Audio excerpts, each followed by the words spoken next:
As the dilapidated building collapsed with a thunderous roar, I disregarded all warnings and shielded the gravely injured and unconscious Peiji with my own body. This marked the 7th year of our companionship, and it was the eve of the wedding we had long anticipated. As my consciousness began to fade, I heard his anguished cries from outside the crumbling structure. Why did the building really collapse? Wasn't it merely a ruse to deceive him? How fortunate it was to learn that Peiji was unharmed after all. He had simply deceived me once more. Peiji, this time, I shall no longer heed your call. If I am no longer here, then surely no one else will provoke your ire. 1. Peiji struggled to shield himself from the falling debris, his voice trembling with panic. I'm sorry, I didn't know it would come to this. 7 years had elapsed. Sufficient time for me to vividly conjure the image of his flustered countenance and the crimson hue at the corners of his eyes with just a single phrase. I managed a faint smile, recalling Peiji's previous nonchalant tone. Don't worry about Chu Zihua, he can manage. He wasn't mistaken. I certainly could manage. In the past, I couldn't bear to witness him in such a state, always finding ways to reassure myself time and again. Perhaps it was the gradual withdrawal of warmth from my body that allowed fatigue to creep in. In truth, the moment I heard Peiji's voice outside the building, I should have understood. The message that coerced me into relinquishing my shares due to Peiji's peril. Earlier that morning, he had uncharacteristically requested that I tie his tie for him. The familiar attire adorning his grievously injured form was merely a bait to deceive me. I had been overly ambitious, foolishly persistent. Peiji struggled to forge a path forward, extending his hand and calling my name. The piercing pain from the wound coursed through me, yet I remained unable to reach him. I was wrong. I won't marry you anymore, all right? Peiji, I've let you go. Now you let me go. My voice was barely a whisper, tinged with a hint of bitterness. He reverted to his indifferent tone. Chu Zihua, stop playing the victim. What trickery are you attempting now? You don't still have feelings for that alpha, do you? I endeavored to suppress the stinging tears, but my vision grew increasingly blurred.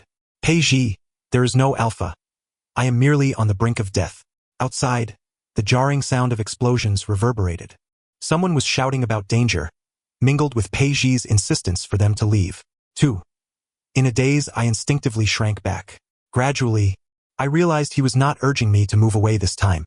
I recalled his mention of the so-called other alpha. It was Dr. Jiang, a pure beta. Peiji's pheromones had somehow seeped through the crevices of the rubble. I still remembered that crisp, slightly sweet scent reminiscent of melting snow. He was unaware that my sensitivity to pheromone scents had dulled considerably. All I felt now was an oppressive chill. The cold weighed heavily upon me, rendering me breathless, much like that winter day. When I returned home, Peiji's gaze was cold, laced with mockery. He interrogated me about my whereabouts. I hesitated, replacing the bouquet of roses in my arms with a suitable glass vase. I went to the hospital. To the hospital? Then what about your medication? I fumbled in my bag for the report, hesitating to reveal everything to Peiji. Furrowing his brow, he spat out words laced with bitterness. I almost forgot how adept you are at eliciting sympathy. What illness could you possibly have? Were you visiting some wild man outside? Did you think I didn't see that alpha downstairs? I didn't go to see the alpha. Dr. Jiang and I are not in that kind of relationship. Enough. Chu Zihua. The scent of pheromones can't lie. Are you that desperate for a man? Your clothes reek of other alphas. Such a strong scent must mean you've been close to them. Can't you smell it? I was taken aback. Dr. Jiang had previously mentioned that for work purposes, he frequently used alpha repellent. Being a beta, Dr. Jiang was unaware of the specific scent. I couldn't distinguish whether the repellent mimicked the scent of other alphas. That was my fault. Yet I never anticipated Peiji would think so poorly of me. He didn't trust me. I clenched the hem of my clothing, taking a breath to maintain a calm tone. The one who brought me back was Dr. Jiang, a beta, not the chaotic individuals you speak of. I can't smell it. Peiji, I can barely even detect your scent anymore. 3. That night, the delicate petals lay strewn across the ground, despondent amidst the shards of shattered glass. Can't smell it? How did you concoct such a feeble excuse? Why are you trembling? My little Huai is indeed the most sensitive to scents. Peiji, seemingly provoked by some unseen stimulus, nibbled at the nape of my neck, whispering in my ear like a demon. It's sickly sweet to the point of nausea. You actually find such flowers appealing? Is that alpha truly so captivating? Sickly? Sweet. Yet this was the very scent you once claimed was the closest to my pheromones. A wooden, wild rose aroma, vibrant and radiant, akin to Peiji's own little son. That day, I had knelt in a thin garment, Peiji's pheromones surging into me from the nape of my neck, bringing with them that penetrating chill. I struggled on the precipice of oblivion, desperately suppressing myself. Perhaps this way, he would temporarily overlook my pheromones and not catch the scent of the so-called repulsive odor. The moist corners of my eyes stung from the biting wind, while the familiar metallic sweetness spread through my throat. I fought against the rising tide of blood, reaching several times for the open window, only to be pulled back by Peiji each time. He kissed my earlobe and murmured, "I saw that dress in the wardrobe. What, is this brand something a young doctor would casually gift to a patient? Stop lying to me." The words I wished to utter dissolved into a continuous whimper amidst my shivers. I curled up, attempting to hide, but Peiji's feverish form held me tightly, his voice hoarse and sickly. "Xiao Huai, you can never leave me. I wish to lock you away at home, only then will your eyes see only me." The roses were eventually cloaked in frost. Outside, the first snow of winter fell. For the gap Peiji had created grew ever wider. He strained to push his arm through, revealing several ghastly gashes of blood. The situation outside was evidently dire. Peiji's voice betrayed a hint of difficulty, yet softened in tone. "Sihua, don't be willful. Hold on just a little longer. Do you remember? We are meant to be together for a long, long time. I once believed the notion of a 7-year itch to be a mere jest, convinced that my relationship with Peiji would encompass many such 7-year spans. Yet now, I found myself pondering aimlessly. What does long, long truly mean? A cheerful voice from my memories echoed the same question. At that time, Peiji, with my hands gripping his cheeks, had laughed foolishly, pretending to be serious as he replied, "I will remain unchanged like the Huai River flowing into the sea, rushing towards you, dedicating my entire life." He also said, "Xiao Huai, the snow melts to witness the blooming of its roses." Peiji and I had known each other since childhood. The passage of time had woven our enduring companionship and mutual understanding. I once felt sorrow for being a beta, hesitating to accept Peiji's confession. Peiji had comforted me. "What does it matter if you lack pheromones? As long as I have suppressants and you by my side during my sensitive period, that is enough." It was only when we reached university that we officially established our relationship. My differentiation came late. The delayed onset of differentiation was particularly burdensome. It was Peiji, unrelentingly by my side, continuously releasing comforting pheromones, until I finally emitted omega pheromones. The intertwining and lingering pheromones created a heady sweetness that was intoxicating, enveloping me like a soft, sweet cloud. In that moment, I felt a flicker of longing and courage for the elusive future. The pain in my body seemed to diminish, yet my voice grew lighter. I softly retorted, "I'm not being willful. Will you hold my hand? We can surely make it out. Help is on the way." I raised my unencumbered right hand to touch Peiji, only to catch a fleeting glimmer from the ring on his ring finger. A mere reflection of light filtering through the gap, yet it pierced my eyes with pain. It was a wedding band adorned with scattered diamonds. It hung around Jian Jisui's neck, identical to the one I once possessed. Another round of deafening collapse echoed through the air, paled, my heart racing as I frantically scanned my surroundings. It soon dawned on me that my delicate, unadorned ring had long since vanished, buried alongside my left hand beneath the rubble, beyond perception. Perhaps it had already twisted and warped, or perhaps it lay entombed in dust. Where has our ring gone? Peiji, have you seen my ring? I choked out, my emotions surging like a torrent, tears cascading silently down my cheeks. Peiji, I can't find our ring. I coughed, blood frothing at my lips, the scent of pheromones overwhelming to a staggering degree. Get away. I no longer wish to associate with you. The words of the youth, Peiji, echoed in my mind. Please, just listen to me, my rose-scented little Omega. Yet now you deceived me with false tidings. Witnessing my unhesitating agreement to transfer shares upon hearing of your assault, seeing me recklessly shield that fabricated, wounded body. As the towering structure crumbled, did you feel satisfaction in my choice or amusement at my folly? You wished for me to be utterly dependent upon you, and you succeeded in testing your place in my heart. Yet, on the eve of our wedding, you donned another's ring. What do I truly signify to you?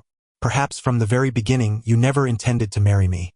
The so-called wedding was merely a means to render today's events all the more inevitable. We have been entwined for 7 years. Peiji, I have come to realize that I no longer desire you.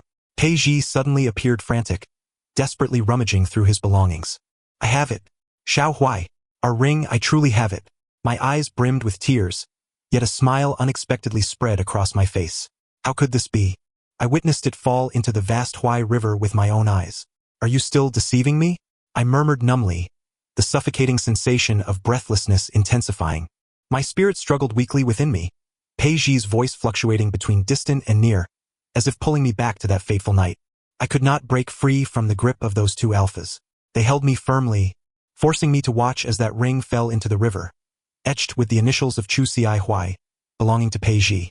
It dramatically struck the stone railing of the bridge, clattering onto the surface.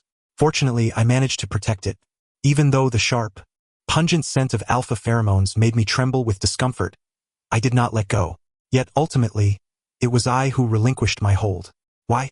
That brief video replayed in my mind. The soft, luscious lips of an omega, moist, lightly biting a simple ring between pearly teeth.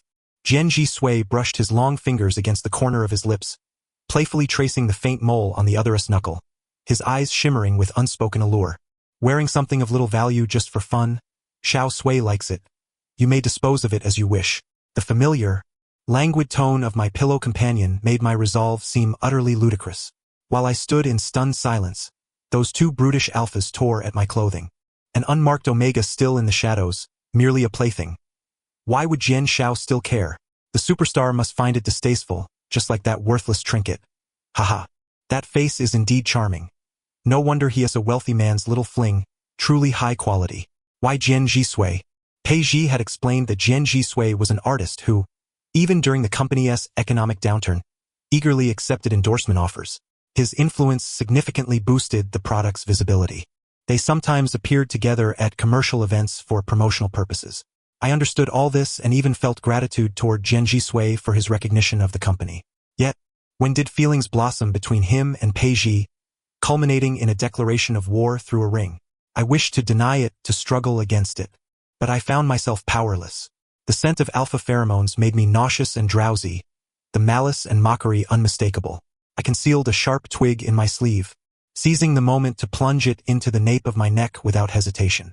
For the first time, I loathed my own helplessness in the face of pheromones. A searing pain surged from my delicate glands, electrifying my entire being. Rarely did I attain a moment of clarity in my mind. The silver ring was kicked into the river during our struggle. The ripples it created soon settled into tranquility. Those two alphas remained relentless, refusing to release me. As I grappled and dodged their touches, I fell into the water. I floated and sank in the night-drenched waves. Yet the silver ring was nowhere to be found. The suffocating scent of pheromones finally dissipated, becoming faint at my nostrils. This is the memory I have chosen to forget, a recollection I have evaded. That night, the trauma was too great, and during my struggle against the water, I struck something sharp. My body's protective mechanisms erased the existence of that memory. Unbeknownst to me, it was indeed so unbearable. They had told me that my memory loss was due to an injury from sharp objects during an outing. Peiji had explained to me many times that the silver ring was temporarily set aside for occasions unsuitable for his presence. Yet, it was no wonder that after Peiji took me out of the hospital, I would occasionally feel an indescribable sense of strangeness and sorrow upon seeing the pale mark at the base of his finger. I would sometimes unconsciously repeat a name, Jian Sui. Peiji would flare up like a cat whose tail had been stepped on, shooting me a cold glare. My relationship with him is nothing but a mere pretense. If you cause a scene over this, it is utterly uncouth. I merely shook my head in confusion, then cheerfully reached for Peiji's hand. Jian Sui's popularity was indeed considerable, yet I did not dwell on it. I simply felt a twinge of regret for not being able to clearly catch the scent of my beloved alpha. Yet, unbeknownst to me, I had already lost my Peiji. The innocence of youthful affection had faded. He had found a new love outside, yet he still clung to me, concealing the truth while harboring deep suspicions that I had found another alpha. He sought to sever all ties I had with the outside world, desiring a submissive partner devoid of an independent spirit. I suppressed the rising nausea and spoke coldly. You disgust me, Peiji. I never wish to see you again. The collapsed walls swallowed the faintest glimmer of light. Ultimately, my hand fell limply. The sound of another explosion reverberated in my ears. Peiji continued to explain. I'm sorry, Xiao Huai. I had no idea there were explosives in the building. He was forcibly pulled away by the arriving rescue personnel, desperately calling my name as if on the brink of collapse. A cold hand brushed against my eyelashes, darkness enveloping my vision. Yet I managed to smile faintly. Peiji, I will not be deceived again. A scarred and crippled Omega has nothing left to offer you. Were you not the one who meticulously designed my entrapment here? I do not know how long it has been. I endured the pain coursing through my body as I awakened from the darkness, only to find myself in a hospital room. I stared blankly at Peiji, who had fallen asleep at my bedside. I pulled my right hand from his embrace. Peiji suddenly awoke, his bloodshot eyes locking onto mine. I spoke slowly, my throat aching, my voice rough. Take all the shares you want. I truly regret it. Peiji, I no longer wish to be with you. Please let me go. Cough, cough. This forced arrangement can hardly be considered a pleasant separation. He appeared momentarily stunned, and after a long pause, he managed to force a smile. Xiao Huai, you should keep it. It's our company we founded together. We agreed on this initially. I will not keep it. I shall not retain anything that is related to you. I interrupted him, my voice frail yet resolute. Isn't it foolish and absurd to weep and perish over a mere fabrication? I apologize for still being alive, disappointing you. After expelling such a torrent of words, I found myself fatigued and reclined once more. Peiji remained silent, yet he grasped my left hand and placed a kiss upon the ring, which had a small dent in one corner. I attempted to break free, but the splint bandage encasing my left hand rendered me powerless. Release me, go away. I lifted my uninjured right hand to strike his cheek, yet he did not flinch. Despite my prolonged confinement to the sickbed, my strength was diminished. Nevertheless, a faint blush blossomed upon Peiji's cheek. His eyes shimmered with a watery glimmer, concealing a trace of restrained madness. He seized my wrist, gently caressing the side of my face. The warmth rising from my wrist penetrated my skin. He spoke, his voice hoarse. If it weren't for my unwavering love from the beginning, would you have ever fallen for me? The monotony of our past troubled and frightened me. Consider it a fleeting refuge I sought elsewhere. Now I realize my folly. Xiao Huai, I cannot bear to be without you.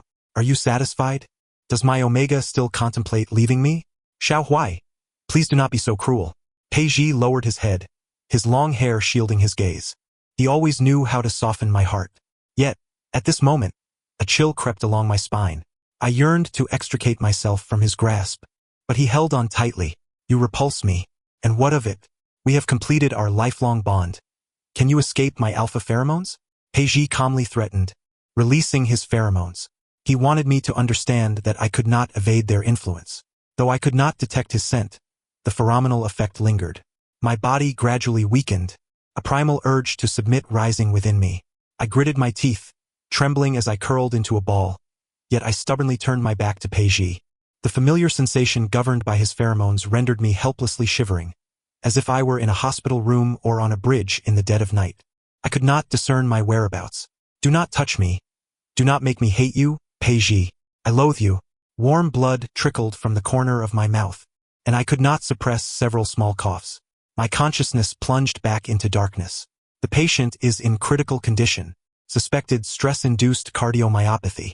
Unconscious self-destruction of glands. Dr. Jiang from the gland department, please consult urgently. I thought hazily. I had initially resolved to leave this relationship with dignity. Yet, how had I ended up in such sorrow, in such a state of disarray? Senior, you are awake. Jiang Lanshu teased my fingers, flashing a broad smile. He was clad in an isolation gown. That rude alpha who recklessly spread pheromones has come to see you several times. But I kept him at bay.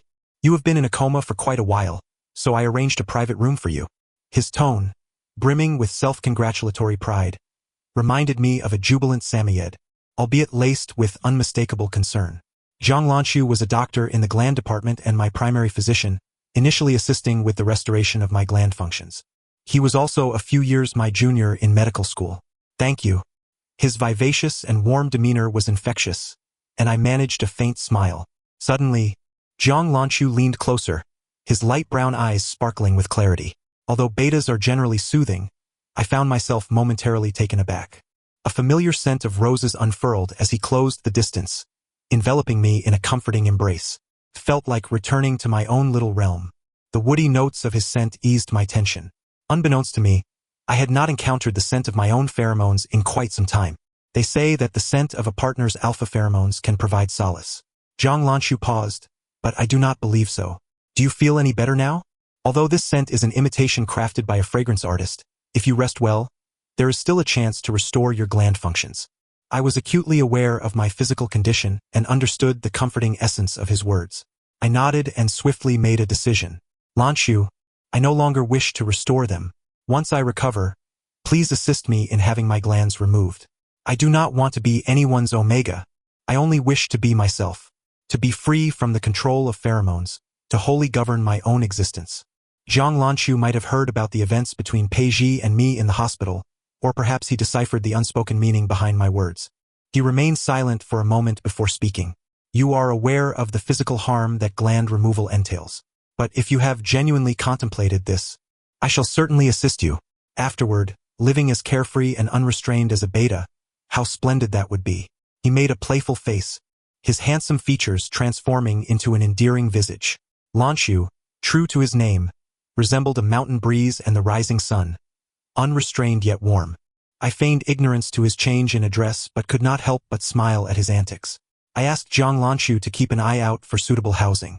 Once I recovered, I hoped to entirely extricate myself from Peizhi's life. During my hospitalization, I overheard some nurses discussing Zhang Lanqiu. They mentioned that although he was a beta, he had once taken down an alpha in a single blow. They also spoke of him as the youngest genius doctor in the gland department, now wholly devoted to researching the effects of gland removal, despite being harshly criticized by the director for lacking foresight. Indeed, how many are willing to undergo gland removal? Young and brimming with potential. I sensed Zhang Lanqiu's unspoken thoughts, yet I truly had no means to respond. Even my own frail body, at times, repulsed me. I feared the scorching warmth of the sun. Perhaps I did not even realize it. What I truly feared was the interminable cold nights that followed the sunset. I smiled bitterly. I likely could not achieve this. But if I feared the conclusion, I would relinquish all beginnings. Then I would no longer be Chu Ci Hui. After my discharge, I relocated to the temporary residence Zhang Lanqiu had found for me. The rent was reasonable, the location tranquil, and through the window, I could see a cerulean lake. To my pleasant surprise, the interior was warmly decorated, fluffy blankets, a charmingly fresh fabric sofa, and vibrant potted plants. It was lively, resembling a true home. The funds I had saved from designing sketches at the beginning of my graduation had been invested in Peizhi's company during its inception. In those initial years, I had accompanied him to numerous meetings and social events without respite. We had shared a small rental apartment, living a simple yet blissful life. As his career took off, I retreated to my family home. The dwelling grew larger, yet my heart felt emptier. It was then that Peizhi began to come home less frequently. Perhaps some remained forever trapped in their initial small rooms, never advancing. Lost in thought, I failed to notice the open door. A fluffy white ball bounded into the room and knocked me down. I was unprepared and collided warmly with it. Zhang Lanqiu struggled to pull the door shut behind him, burdened with bags. Snowball. No rudeness allowed. The Samoyed in my arms beamed, burying its soft head against me. I patted the big fellow's head, saying, "It's all right. The blanket is quite soft. Snowball is adorable. Isn't he? I noticed your screensaver features cute animals, so I assumed you would adore large dogs," Zhang Lanqiu said, slightly embarrassed as he adjusted his tousled hair, which had risen in his haste. "Would it be all right if I let Snowball stay with you during my night shifts?" I looked into Zhang Lanqiu's beaming eyes and nodded. As I stroked Snowball's soft, fluffy fur, I was pleasantly surprised by the tactile sensation. Indeed, I have always had a fondness for small creatures. Back in my student days, I often dreamed of raising a few kittens and puppies with my beloved. However, Peizhi's aversion to animal hair had deterred me from doing so. "Are you satisfied with this place, brother?" he inquired. "I like it very much, thank you, Lanqiu," I replied calmly, accepting the alteration in Zhang Lanqiu's manner of address. "I've brought an abundance of delicious treats. Let me pamper you." He hurriedly darted into the kitchen, causing me to chuckle softly. The doorbell rang, revealing Peizhi on the other side. I was not surprised to see him, yet his appearance caught me off guard. He looked haggard, with a shadow of stubble marring his previously smooth chin. "Xiao Hui, you've been discharged. Why haven't you returned home?" "Mr. Pei, we are finished. My home is here now," I declared, abruptly shutting the door. Peizhi, however, clung desperately to the doorframe. Listen to me, Xiao Huai, I know everything. I'm sorry. I had no idea Jian Jisue had treated you so unfairly. Can you give me another chance? His voice trembled. You witnessed my breakdown. I apologize for frightening you with my lack of decorum. I am still undergoing treatment. If you persist in bothering me, I might not survive. I responded with an objective detachment. Peiji's hand was left with a red mark from the door, but his signet ring was conspicuously absent. No, Xiao Wei. That's not it. Your belongings are still at home. I can't bear to leave you here alone. I do not want them, I asserted, opening the door to scrutinize him intently. I no longer wish for anything associated with you. Peiji, however, was transfixed by the ring on my finger, murmuring, no. The once glorious ring, now marred and dull, bore visible dents, pitiful and fragmented. I almost forgot about this. I removed the plain band, casting a final glance at the delicate cursive engraving of Peiji's initials on the inner band. A smile flickered on my lips as I hastily made my way to the window, the ring tracing a beautiful arc of light in the sunlight. Perhaps it had fallen into the azure lake or nestled in some patch of grass. I gazed at my empty fingers, feeling as if a piece of me had been lost, yet simultaneously experiencing a newfound sense of liberation. Peiji had not anticipated my actions. His eyes reddened as he grasped my arm. How could you? I smiled. Mr. Pei is correct. It's merely a worthless trinket. Who cares? No one cares. I silently added in my heart. Brother, what happened? Zhang Lanchu peered from the kitchen, his gaze colliding abruptly with Peiji's. Zhang Lanchu's expression turned serious as he stood protectively before me, effectively placing himself between Peiji and me. Yet it was Peiji who spoke first, so, you reside with this wild alpha. If you return now, I can pretend nothing happened. Before he could finish, Zhang Lanchu seized his collar and pulled him outside. Logically, an alpha should possess significantly greater strength than a beta. I knew Dr. Zhang had some physical prowess due to his profession, while Peiji had spent years ensconced in an office. Still, the scene before me was unexpectedly jarring. I felt a flicker of disbelief as Peiji's once immutable image in my mind began to waver. Zhang Lanchu spoke deliberately, mind your words. Not only am I a bona fide beta doctor, but it is also perfectly normal to follow up on a patient's condition. May I inquire, Mr. Pei, what is your current relationship with Chu Zihua? Brother, what do you think? He tilted his head, looking at me. I nodded, tacitly agreeing with his assertion. Zhang Lanchu cheerfully clapped his hands and ushered Peiji out, effectively locking away his unfinished words. When Peiji had first refused to come home, I had quarreled with him, yet he always responded with impatience, leaving me with nothing but a closed door. Chu Zihua, you were such a nuisance. Stop bothering me, he had said.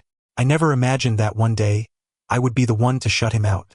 Now, I truly had no intention of troubling him any further. Seeing me lost in thought, Zhang Lanchu gently patted my shoulder in a gesture of comfort. He spoke softly, it's all in the past now. Don't be afraid. By the way, I've minored in psychology. If you have time, would you like to give it a try? I have a certificate. I snapped back to reality. Yes, it was all over. I composed myself and looked up at Zhang Lanchu, a smile playing on my lips. I can't help but ask, Dr. Zhang, does your hospital send doctors personally to follow up at home? Zhang Lanchu suddenly appeared flustered, blinking in confusion as a faint blush crept up his earlobes. Yes, no. My food burned, he stammered, darting back into the kitchen at lightning speed. Once, I was a somewhat renowned designer, having created several notable works. However, after immersing myself in the growth of my company, I gradually faded into obscurity. Yet now, I no longer wished to be associated with Peiji, nor did I intend to collaborate with any brands connected to him. As my health improved, I slowly began to regain my creative spark, revisiting past professional texts and exploring new brand concepts, sketching designs to hone my skills. During this time, I heard from Zhang Lanchu that Jian Jisue had been anonymously exposed for some personal scandals by a former collaborative brand. As Peiji was frequently linked with him in the public eye, the media unearthed that he had abandoned his lifelong mark as an Omega. Public sentiment ignited fervently. As a relatively rare and vulnerable gender, Omegas are often afforded a protective bias in societal discourse, which became a point of attack against Peiji and his company. Numerous media outlets speculated about the identity of this Omega. Surprisingly, my own identity remained well protected. Peiji, meanwhile, accepted all criticism without response, and his company's stock price plummeted. I chose not to dwell on it further, I had mentioned the gland removal surgery to Zhang Lanxu, but he skillfully diverted the conversation. He appeared to be losing weight amidst his busyness. I reassured him with a smile that there was no rush, though I felt a sense of understanding. This subject, given the current medical standards, indeed seemed too challenging. After Zhang Lanxu conducted several psychological tests on me, he persistently encouraged me to get out more. Upon discovering his birthday, I decided to secretly plan a small surprise for him. I had yet to determine how to respond to his unabashed concern, but I found myself unable to resist the joy of spending time with him. I never anticipated encountering Peiji again while returning home with a birthday cake. Xiao Huai, Peiji suddenly called out, halting me. I ignored him, but he swiftly maneuvered in front of me. The simple ring quietly adorned his pinky, fitting perfectly, albeit with new scratches marring its surface. Peiji's voice emerged, hoarse and choked. Xiao Huai, did you see? Jian Jisue and I have both paid the price. I want to offer you an explanation. Can we return to how things once were? He paused for 2 breaths, and I noticed his gaze resting on the patch on the nape of my neck. Peiji lowered his voice, asking, are you all right? I lifted my hand to tidy the slightly long ends of my hair. The gland removal surgery has been completed, and I feel quite relieved. I lied to him. However, due to the extensive damage to the glands, I truly could not emit pheromones anymore, thus rendering me imperceptible to the former alpha. Gland removal surgery, Peiji repeated slowly, as if in disbelief. The hand gripping my arm loosened. It was evident that he could no longer sense me. I brushed his hand away, feeling a twinge of discomfort from the pheromones that slipped out during his emotional upheaval. The veins in my neck throbbed painfully. Peiji spoke again, his tone almost pleading. Can I just stay by your side to take care of you? Xiao Huai, you can't manage alone, even if it's just to celebrate your birthday once more. I turned away with difficulty, a thin sheen of sweat forming on my forehead. Peiji, I can't do it. I can't be around you without recalling the past. Like the ring, even if it's found again, the marks will never fade. Right? Peiji repeated his apologies helplessly, but then seemed to remember something suddenly. He hurriedly fished out a neatly folded note from his pant pocket. He cautiously asked, does it still count? I unfolded the somewhat worn note, revealing my once graceful handwriting. This voucher entitles the holder to unconditionally forgive the foolish Peiji once. I smiled, my eyes moistening for our shared past. Counts. I retrieved a match from the cake's packaging, striking it alight. The bright flame licked the yellowed paper eagerly. Forgiven. The Chu Zihua who perished beneath the ruins says he has forgiven Peiji. Perhaps the fire was too fierce. A familiar heat surged from my earlobes, sweeping through my entire body. I staggered away. Behind me, Peiji knelt on one knee, staring blankly at the remnants turned to black ash. When I called Zhang Lanxu, my steps were already faltering. Lanxu, Zhang Lanxu, come to the stairwell and help me with the suppressor. I had barely made it to the elevator, just steps away from home, yet I found myself leaning against the wall, my legs buckling beneath me. I had invited him over after work today to surprise him, yet I still needed to trouble him. I had taken a suppressor before leaving, but merely encountering a hint of alpha pheromones had triggered such a pronounced reaction. Fortunately, the cake remained unharmed. Zhang Lanxu cradled me like fragile porcelain, hastening into the room. His words came rapidly, his eyes tinged with urgency. What happened? Why do you suddenly feel so unwell? I'm sorry, I was careless. There's nothing serious, just the heat period. I reached out to tousle his hair in a soothing gesture. The little snowball followed his owner, anxiously sniffing around the bed. Another wave of heat washed over me, and I pressed my dizzy head against Zhang Lanxu's cool hand. The discomfort was suffocating. The suppressor is in the bedside drawer.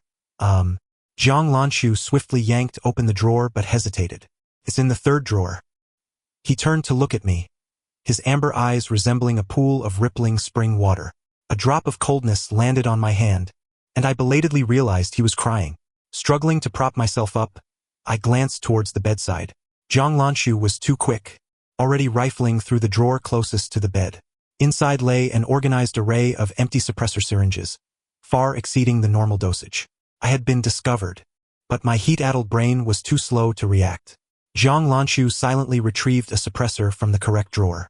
The cool liquid injected swiftly alleviated my discomfort. If I hadn't discovered it, were you planning to keep it from me? His low voice sounded like that of a wounded creature.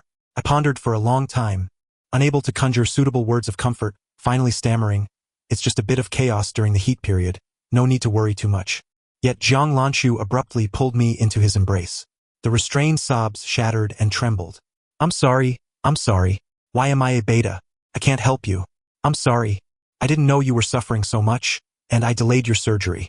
I can't complete that project. No one is willing to be the subject of that research. I can't do it. I understood the pressure he had been under during this time. Gradually, I leaned my entire weight against his shoulder. The warmth surrounding me from Zhang Lanqiu eased the feverish turmoil within me. Consider me, please. Dr. Zhang. I believe in you and want to witness this firsthand. If no one is willing to participate, let me be your subject. In late summer, my physical indicators had been nurtured to a level that could withstand surgery. The date was set for the day after my 26th birthday. Chu Zihua is 26 now. I attempted to shout towards the distant mountains, the echo invigoratingly novel to me. We had ascended the highest mountain in Citie, where we could see the rolling river flowing toward the sea. Beneath the starry sky, Zhang Lanqiu shouted toward the distant peaks. Let us together wish this brave Omega a radiant and healthy life ahead. My heart raced as I added, from now on, I want to be as suave and handsome as Zhang Lanqiu. The beta. Everything lay before us, as if the future extended beneath our feet. Zhang Lanqiu mysteriously opened his hand, and a small firefly fluttered between us, its faint glow reflecting in his light brown eyes, warm and gentle. He gazed at me earnestly. Brother, listen. The hill is silent in the firefly's glow. The surroundings fell into a profound hush, and the second half of the line slowly surfaced in my mind. In the midst of silence, I wish to tell the wind that I want to kiss you. This was a piece I had published in the college poetry journal during my university days. I rose on tiptoe and kissed the corner of Zhang Lanqiu's lips, his astonishment swiftly transforming into joyful exuberance. I nestled my face against his neck, the faint scent of grass and wood inexplicably comforting. Zhang Lanqiu tightened his embrace, his throat bobbing with uncontainable emotion. It seemed he had finally gathered his thoughts. I pressed my finger against his lips, whispering with a smile, "It seems I am destined to be a lifelong patient under Dr. Zhang's care." Then, I wrapped my arms around his neck, deepening the kiss. The surgery was a success. When I finally emerged from the intensive care unit, it had already been several days. I learned of Pei Zhi's condition through the news in Citie. Pei Zhi had been involved in a car accident while driving under the influence on a rainy night, sustaining injuries to his skull. Upon waking, he had repeatedly broken down, desperately trying to leave his hospital room. He was subsequently transferred to the psychiatric department of the hospital where Zhang Lanqiu worked for treatment. Zhang Lanqiu informed me that Pei Zhi's memory had become fixated on the most poignant moment of his life. He incessantly repeated that he had failed to save his partner of 7 years, attributing his fiancé's untimely death from the demolition of a dilapidated building to his negligence. He then fell into a deep depression. While in his illness, Pei Zhi had gathered and submitted a series of incriminating evidence against the rising star Jian Jisue, and promptly filed a lawsuit. Jian Zhihui was also silenced and cast aside due to his tarnished reputation as a performer. Despite undergoing numerous psychological therapies, he remained unable to forgive himself. Jian Zhihui stated that only when he truly comes to terms with his past can he genuinely emerge from the shadows of his memories. I silently gazed at the reports of the car accident, the crumpled and twisted driver's seat, Pei Zhi's disheveled visage, and beneath him, the packaging box that he had protected so meticulously. It was faintly discernible that it contained a birthday cake. The date of the accident coincided with the day prior to my surgery. Zhang Lanqiu hesitated and inquired, "Perhaps you would like to meet him?" Feeling the calmness within me as my pheromones settled, I extinguished the tablet screen and replied, "No, I shall not." Teen. Zhang Lanqiu and I agreed that once the results of my follow-up examination were satisfactory, we would venture out to explore. At last, during the autumn's late bloom, when the willows began to green, we boarded a flight abroad to continue our studies. It was a land where spring reigned eternal, where grass flourished and orioles sang, untouched by the fall of snow. The end. Thank you for listening. We shall meet again in our next tale.